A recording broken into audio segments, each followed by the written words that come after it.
નમસ્કાર દર્શક મિત્રો, સ્મરણ વંદના કાર્યક્રમમાં આજે હરિકૃષ્ણ પાઠક સાહેબની સ્મરણ વંદના કરવી છે. શૈલેષ પંડ્યા વિનાશ યુટ્યુબ ચેનલ આપ માણી રહ્યા છો. દર્શક મિત્રો, હરિકૃષ્ણ પાઠકની આજે જન્મજયંતિ છે. 5મી ઓગસ્ટ 1938ના રોજ જન્મેલા કવિ ગાંધીનગરમાં વસવાટ કરતા હતા. 28 માર્ચ 2025માં હજી હમણાં જ 3-4 મહિના અગાઉ જ કવિ આ દુનિયા છોડીને ચાલ્યા ગયા.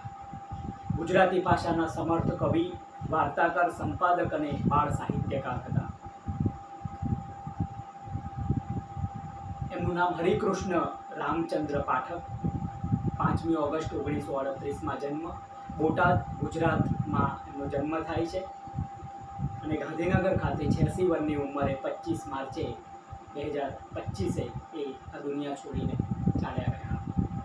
કવિ, વાર્તાકાર, સંપાદક હતા ગુજરાતી ભાષાના અને BScનો એમણે ગુજરાત યુનિવર્સિટીમાંથી અભ્યાસ કર્યો હતો. સુરત કદાચ ઊંઘે 1974માં અને અડવા 25 1984માં એમના નોંધપાત્ર સર્જનો હતા. એમને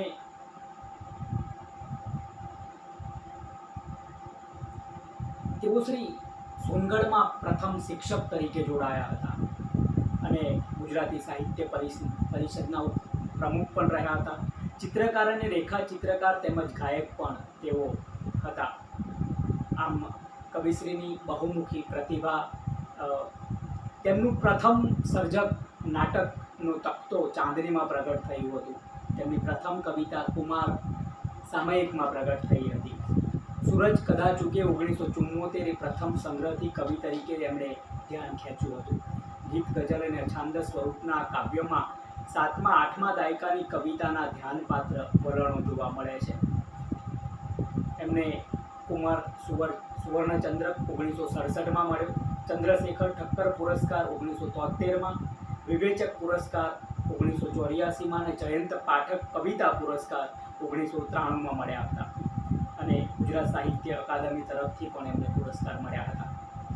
અંગત જીવનમાં તેમના લગ્ન ચંદ્રિકાબેન સાથે ભાવનગર ખાતે થયા હતા. તેમને 6 સંતાનો છે.